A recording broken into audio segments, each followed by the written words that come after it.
In this lecture, we are going to design a sequential circuit, that is a counter. First of all, let us see that what is a counter. Now, a sequential circuit that goes through a prescribed sequence of states upon the application of input pulses is called a counter. Now, whatever is said over here, we can take an example in which we are going to design a counter and see that what does this description mean. So the example is here. तो example में क्या है कि हमने एक binary counter design करना है जिसका काउंट सीक्वेंस क्या हो 0 0 0, फिर अगला क्लॉक पल्स मिले तो अगले सीक्वेंस में चला जाए 0 0 1, फिर अगला पल्स मिले तो अगला जो काउंट सीक्वेंस है वो 0 1 0 हो। इस तरह करते करते 1 तक पहुंच जाए और यहाँ पे फिर वो दोबारा रिपीट कर दे उस चीज़ को, दोबारा 0 0 पे चला जाए, फिर 1 पे चला जाए, फिर 2 पे चला जाए। इस तरह वो कॉन्टिन्यूसली काउंट करता जाए जब तक के पावर ऑफ नहीं होती सर्किट की। तो एग्जाम्पल में ये कहा गया है कि टी फ्लिप फ्लॉप्स इस्तेमाल करने हैं डिज़ाइन करने में। तो सबसे पहले हमने देखा था कि जो हमारा डिज़ाइन सीक्वेंस है, प्रोसीजर है, design procedure for designing a sequential circuit, उसमें पहला स्टेप ये था कि जो कुछ भी हमने करना है उसकी डिस्क्रिप्शन दी होनी चाहिए इंग्लिश में। तो वो ये डिस्क्रिप्शन यहाँ पे दी हुई है और उस डिस्क्रिप्शन से फिर हम स्टेट डायग्राम बनाते हैं। तो देखें हमने ये स्टेट डायग्राम बनाया है, इसमें हमने क्या किया हुआ है कि वही चीज़ जो यहाँ लिखी हुई है उसको डायग्राम के सूरत में पेश कर दी है कि हमने हमारा जो काउंट सीक्वेंस है वो क्या है 0 0 0, फिर 0 0 1, फिर 0 0 1 0, फिर 0 1 0। तो ये सारे काउंट सीक्वेंस ये हैं कि जब क्लॉक पल्स आए तो यहाँ पहुँच जाए, क्लॉक पल्स अगली आए तो 0 1 0 पे हो जाए, फिर क्लॉक पल्स अगली आए तो ये 3 काउंट कर ले 0 1 1 और फिर अगली एंड सो ऑन। अगर हम इसको डेसिमल में कन्वर्ट करें तो ये डेसिमल 0 1 2 3 4 5 6 7, 7 के बाद दोबारा ये 0 पे चला जाए और फिर उसी तरह 1 2 3। ठीक है, बाइनरी में 0 0 0 होगा, 0 0 1 होगा, 0 1 0 होगा, सो ऑन 1 0 0 1 0 1 1 1 0 1 1 1 1 के बाद फिर 0 0 0 पे चला जाए। तो स्टेट डायग्राम भी बन गई। अब अगर यहाँ पर ये इंग्लिश में डिस्क्रिप्शन ना भी दी होती, वो खाली ये स्टेट डायग्राम दिया होता, तो इससे भी हम सर्किट डिज़ाइन कर सकते हैं। अब हमने देखना है कि हमें कितने फ्लिप फ्लॉप्स यूज़ करने हैं। तो जितने भी बिट्स इन्वॉल्व होते हैं काउंटर में उतने ही हमें फ्लिप फ्लॉप्स यूज़ करने होते हैं। तो यहाँ आप नोट करें कि 3 बिट्स इन्वॉल्व हैं, 3 बाइनरी डिजिट्स इन्वॉल्व हैं। तो अब हमें 3 टी फ्लिप फ्लॉप यूज़ करने पड़ेंगे, क्योंकि नेक्स्ट स्टेप था हमने क्वांटिटी देख ली कि 3 हमने इस्तेमाल करने हैं, तो किस टाइप के करने हैं वो चीज़ जो है वो यहाँ पर दी हुई है। उसने हमें फोर्स किया है कि आपने करने ही टी फ्लिप फ्लॉप्स हैं। अगर ये ना लिखा होता तो फिर हम अपनी मर्जी से सिलेक्ट करते और जो हमें जो फ्लिप फ्लॉप इस डिज़ाइन के लिए बेहतर होता उसी को चूज़ करते। मैं पहले भी जिक्र कर चुका हूँ कि काउंटर्स को डिज़ाइन करने के लिए टी फ्लिप फ्लॉप जो है वो बहुत ज़्यादा मौजू हैं और उससे सर्किट आसानी से बन जाता है और छोटा सर्किट बनता है। तो अब हम देखते हैं कि नेक्स्ट स्टेप क्या है। एक दफ़ा स्टेट डायग्राम बन जाए तो उससे फिर हम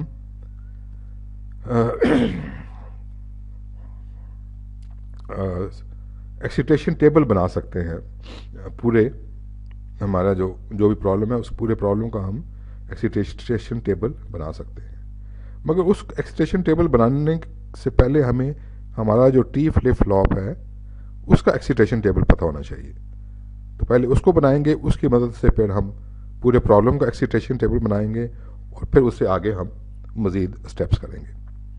तो अब नेक्स्ट पेज पे अब देखें कि हमने एक्सीटेशन टेबल कैसे बनाया है और उसको फर्दर कैसे सॉल्व करना है। तो ये देखें, ये पूरा एक्सीटेशन टेबल बना हुआ है। इस एक्सीटेशन टेबल में आप नोट करें कि लेफ्ट साइड पे काउंट सीक्वेंस है। ये काउंट सीक्वेंस क्या है कि जो काउंट सीक्वेंस हमें दिया हुआ है स्टेट डायग्राम में, वही काउंट सीक्वेंस हमने यहाँ पे डाला हुआ है। For example 0 0 0 0 0 1 0 1 0 0 1 1 0 1 0 0 1 0 1 1 1 0 1 1 0। और अगर हम देखें तो यहाँ पर भी यही सीक्वेंस है 0 0 0 0 0 1 एंड सो ऑन। ये सीक्वेंस जो है, तो जो इम्पोर्टेंट बात है वो ये है कि ये सीक्वेंस जो है ये उसी तरह होना चाहिए जिस तरह स्टेट डायग्राम में है। अगर पहला सीक्वेंस 0 0 0 है और उससे क्लॉक पल्स मिलने के बाद अगला सीक्वेंस 0 0 1 है, तो यहाँ पर 0 0 1 नहीं लिखना चाहिए। यहाँ से क्लॉक पल्स में मिलेगी तो अगला सीक्वेंस क्या बनेगा 0 1 0। तो यहाँ पर भी, वहाँ पर भी 0 1 0 है, यहाँ पर भी 0 1 0 होना चाहिए। इसी तरह ये सारे का सारा सीक्वेंस जो है हमने यहाँ पर जॉट डाउन कर दिया। अब हम चूँकि हमारे 3 बिट्स इन्वॉल्व थे तो हमने तीन टी फ्लिप फ्लॉप यूज़ किए हैं। हर एक फ्लिप फ्लॉप को हम एक कोई अल्फ़ाबेट डेजिग्नेट कर देते हैं। तो अब ये है कि हमारा जो पहला टी फ्लिप फ्लॉप है उसको हम A0 फ्लिप फ्लॉप कहते हैं, दूसरे को A1 फ्लिप फ्लॉप कहते हैं, तीसरे को A2 फ्लिप फ्लॉप कहते हैं। और चूंकि हम टी फ्लिप फ्लॉप इस्तेमाल कर रहे हैं, इसलिए एक्सीटेशन टेबल टी फ्लिप फ्लॉप का जो है हमें यहाँ बनाना पड़ेगा, जिसकी मदद से हम आगे मज़ीद प्रोसीड करेंगे। अब ये वाली साइड जो है ये inputs to the flip flops हैं, क्योंकि टी फ्लिप फ्लॉप की इनपुट जो है वो टी होती है। तो ये A0 की इनपुट है, ये A1 की इनपुट है, ये A2 की इनपुट है। अब ये जो हैं ये वैल्यूज़ ये हमने कैसे डालनी, अब उसको देखते हैं। तो सबसे पहले देखें कि हमारा सीक्वेंस 0 0 0 है। क्लॉक पल्स मिलने के बाद हमारा नेक्स्ट सीक्वेंस जो है वो 0 0 1 है। तो हमने देखा कि जब हम इस सीक्वेंस से इस सीक्वेंस में गए हैं तो हमारा जो फ्लिप फ्लॉप A2 है वो उसकी आउटपुट चेंज नहीं हुई। पहले भी 0 थी, अभी भी 0 है। दूसरे फ्लिप फ्लॉप का भी यही हाल है, इसकी आउटपुट 0 थी और 0 ही रही। मगर जो तीसरा फ्लिप फ्लॉप है उसकी आउटपुट जो है वो 0 से 1 पे चली गई, यानी उसे अपनी स्टेट चेंज कर दी। तो अब हमने देखना है कि हम अपनी ये चीज़ अचीव करने के लिए, क्योंकि हम चाहते हैं कि पहला सीक्वेंस 0 0 हो और फिर अगला सीक्वेंस 0 0 1 आए, तो उसको अचीव करने के लिए हमें इनपुट्स को कंट्रोल करना है। मिसाल के तौर पे मेरा पहला फ्लिप फ्लॉप जो है उसमें इस वक्त उसकी पोजीशन 0 है, प्रेजेंट स्टेट, और क्लॉक पल्स मिलने के बाद वो 0 ही रहती है। तो उसकी इनपुट पे हम क्या चीज़ डालें कि ये काम हो, तो वो यहाँ से देखना पड़ेगा। ये फ्लिप फ्लॉप जो है ये क्लॉक पल्स मिलने से पहले 0 है, क्लॉक पल्स मिलने के बाद भी 0 है, तो इसकी टी पे क्या डालना चाहिए 0। तो हमने इसके इनपुट पे डाल दिए 0। अगर हम A1 को देखें तो वही सिचुएशन है, तो इसकी इनपुट पे भी हमने क्या डाल दिया 0। ये तीसरे को अगर हम देखें तो इसमें हम देख रहे हैं कि ये स्टेट बदल रही है, 0 to 1 जा रही है। तो अगर 0 to 1 जाए तो फिर टी पे क्या होना चाहिए 1 होना चाहिए। तो इसकी टी पे हमने 1 डाल दिया। अब हम इस स्टेट पे पहुंच चुके हैं। यहां से जब क्लॉक पल्स आएगी तो हम चले जाएंगे 0 1 0 पे। तो अब हम देख रहे हैं कि पहला फ्लिप फ्लॉप जो है उसने स्टेट चेंज नहीं की, दूसरे ने स्टेट चेंज की है, तीसरे ने भी स्टेट चेंज की है। तो पहले ने चूंकि स्टेट चेंज नहीं की तो हमने देखा था कि अगर ये 0 हो और स्टेट चेंज ना करे तो टी पे 0 होना चाहिए, तो हमने टी पे 0 लगा दिया। उसके बाद हम ये देखें कि ये 0 था और 1 हो गया है ये वाला फ्लिप फ्लॉप। तो अगर 0 हो और 0 के बाद ये 1 हो जाए तो टी पे क्या आना चाहिए 1 आना चाहिए। तो यहाँ टी पे हमने 1 डाल दिया। इसी तरह यहाँ देखें ये 1 से 0 जा रहा है, अगर ये 1 से 0 जाए तो टी पे क्या होना चाहिए 1 होना चाहिए। तो टी पे हमने 1 डाल दिया। इसी तरह हमने सारी की सारी वैल्यूज हैं वो जो जो सीक्वेंस अगला सीक्वेंस आता जाता है उसी के हिसाब से सारी वैल्यूज जो हमने डाल दी है, हत्ता कि हम यहाँ पहुँच जाते हैं। यहाँ जब हम पहुँच जाते हैं तो हम चाहते हैं कि यहाँ पे इसकी वैल्यू 1 है और ये रिपीट करे और इस पे 0 पे चला जाए। इसका मतलब है कि ये टॉगल कर रहा है, ठीक है। और तो अगर हम 1 से 0 पे जाना चाहें तो फ्लिप फ्लॉप की इनपुट क्या होना चाहिए, 1। तो फ्लिप फ्लॉप की इनपुट जो है वो हमने 1 रखी है। दूसरा फ्लिप फ्लॉप भी 1 to 0 जा रहा है, तो उसकी इनपुट भी 1 है। तीसरा फ्लिप फ्लॉप भी 1 to 0 जा रहा है, उसकी इनपुट भी हमने 1 डाला। जब ये हमारा एक्साइटेशन टेबल तैयार हो जाए तो ये जितनी भी ये आउटपुट्स हैं उतनी ही बुलियन फंक्शंस हैं और उतनी ही मैप्स बनेंगे और उनको हम रिड्यूस करके उनसे हम सर्किट बनाएंगे। तो पहले TA2 जो है उसके पीछे तीन वेरिएबल्स हैं, तो इसलिए 8 स्क्वेयर्स का मैप बना और ये यहाँ पे और यहाँ पे ये 1 है, मतलब है कि मिन टर्म 3 और मिन टर्म 7 पे ये 1 है। तो मैप के अंदर 3 और 7 पे हमने 1 डाल दिया। इन दोनों को फिर कंबाइन किया तो जवाब हमारा ये आया, TA2 is equal to A1 A0।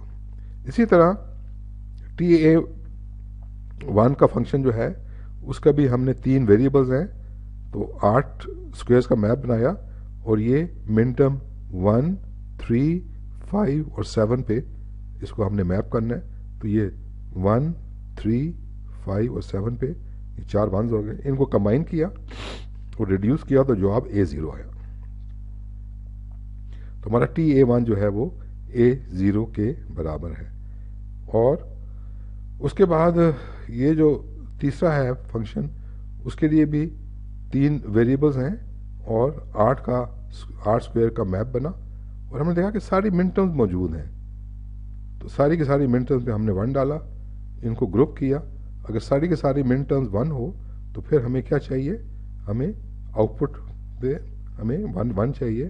तो ये बुलियन फंक्शन जो है रिड्यूस होके किस पे आ जाती है, 1 पे आ जाती है। अब हम इसका सर्किट डायग्राम बनाते हैं, लेट्स सी कि वो कैसे बना है। वो जो वैल्यूज़ हमने पीछे के मैप से ली थी वो यहाँ दोबारा मैंने लिख दी हैं। अब सर्किट डायग्राम बनाने के लिए सबसे पहले आपने ये करना है कि जितने भी फ्लिप फ्लॉप्स आपने लगाने थे, यहाँ पर हमने 3 फ्लिप फ्लॉप्स लगाने थे, तो उनका ब्लॉक डायग्राम बना दें। ये T फ्लिप फ्लॉप्स हैं, T फ्लिप फ्लॉप्स का ब्लॉक डायग्राम या उसका ग्राफिकल सिंबल जो है वो तीनों का बना दिया है। और जब ये बन जाए तो इनको डिफ्रेंशिएट करने के लिए इसी तरह इनके नाम, ये फ्लिप फ्लॉप A2 था, ये फ्लिप फ्लॉप A1 था, ये फ्लिप फ्लॉप A0 था। और इनकी जो है इनपुट्स जो हैं, A2 की इनपुट्स ये है, A1 की इनपुट ये है और A0 की इनपुट T है। तो A2 की इनपुट पे A1 A0 जाना चाहिए। A1 A0 क्या है, 2 वेरिएबल्स हैं आपस में एंड हो रहे हैं, इसलिए एक एंड गेट बनेगा। इस एंड गेट की आउटपुट जो है वो किसको जाएगी, A2T को जाएगी, ठीक है। और इसकी इनपुट पे कौन कौन सी चीज़ें हैं, वेरिएबल्स हैं A1 और A0। A1 हमें मिलेगा यहाँ से, इसको हमने यहाँ इसकी D की इनपुट पे कनेक्ट कर दिया, और A0 हमें यहाँ से मिलेगा, इसको हमने यहाँ से कनेक्ट कर दिया। तो A1 और A0 आपस में एंड हो रहे हैं, इनकी आउटपुट जो है वो इस पे जा रही है। इसी तरह अगर हम देखें TA1, तो ये जो है A1 इसकी इनपुट ये है, इसके इनपुट पे A0 जा रहा है, तो हमने A0 की इनपुट पे डायरेक्टली कनेक्ट कर देना है। उसके बाद जो तीसरा फ्लिप फ्लॉप है उसकी इनपुट पे 1 जा रहा है, तो तीसरा फ्लिप फ्लॉप जो है A0 इसकी इनपुट पे 1 जा रहा है, तो इसकी इनपुट हमने 1 दे दिया। और ये जगह जो है यहाँ पर डिजिग्नेट करती है कि ये क्लॉक पल्स आ रही है, क्योंकि ये क्लॉक्ड T फ्लिप फ्लॉप है। तो ये क्लॉक पल्स जो है तीनों को साइमल्टेनियसली जा रही है। तो जैसे यहाँ पर पल्सेस आएंगी वो काउंट सीक्वेंस जो है वो चलेगा। शुरू में यहाँ भी 0 होगा, यहाँ भी 0 होगा, यहाँ भी 0 होगा। जब पहली क्लॉक पल्स आएगी तो ये 0 हो जाएगा, ये 0 हो जाएगा, ये 1 हो जाएगा। दूसरी क्लॉक पल्स आएगी तो ये 0 हो जाएगा, ये 1 हो जाएगा, ये 0 होगा। इसी तरह सिलसिला चलता जाएगा टिल द टाइम कि तीनों पे 1 आ जाएगा। और उसके बाद जब क्लॉक पल्स आएगी तो ये वापस रिपीट करेगा काउंट को, इधर 0 0 0 आ जाएगा। और इसी तरह ये सिलसिला चलता रहेगा जब तक कि हम इसकी पावर ऑफ नहीं करते। तो वो भी जो एग्जांपल में सर्किट हमने डिज़ाइन करना था वो ये सर्किट जो है वो डिज़ाइन हो गया। और ये सीक्वेंशियल सर्किट है क्योंकि इसमें फीडबैक पास होते हैं मेमोरी एलिमेंट से। ये मेमोरी एलिमेंट्स हैं, फ्लिप फ्लॉप जो है वो मेमोरी एलिमेंट होता है, और वहाँ से फीडबैक पाथ जो है वो इसको गए हुए हैं. तो that's about all for this lecture. Thank you very much.